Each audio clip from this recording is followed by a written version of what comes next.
Hello, hello! Andito na naman ang isang OFW na maghahatid sa inyo ng balita sa larangan ng showbiz.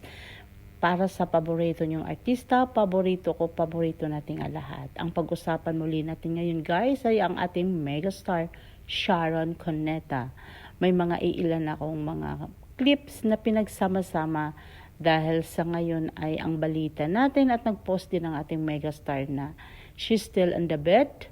She's still on the bed dahil nga hindi pa siya okay, medyo hindi pa magaling ang ating megastar dahil alam naman natin na masama ang pakiramdam ngayon ng ating megastar.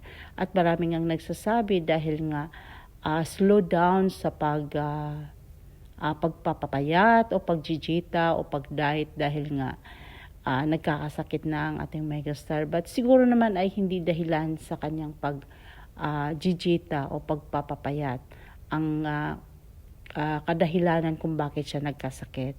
Hindi naman siguro, wala namang binanggit ang ating megastar. Basta ang napag-alaman lang natin ay nagduduwal-duwal daw siya, iba yung sikmura niya. So siguro it is a part doon konti sa kanyang pagjijita. Kaya kailangan lang natin ipagdasal ang ating megastar.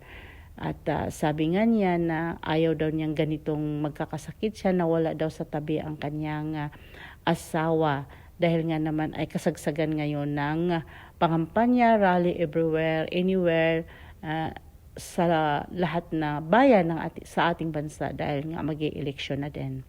Well, speaking of election din ay tapos na rin bumuboto or nagboto na rin kami bilang isang mga OFW. At kasama nga dito sa video ay ang mga babae ni Sharon Cuneta sa buhay niya. Ang kanyang panganay na anak na si Casey Concepcion, kasama din si Miel at Frankie.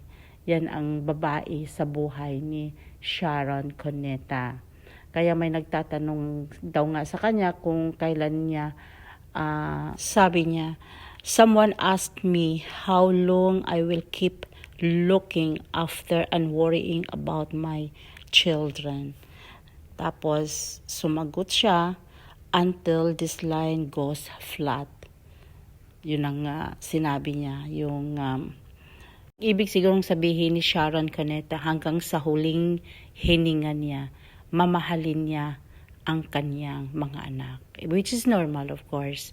Bilang isang ina, ay yun naman talaga, ang buhay natin ay ang ating mga anak.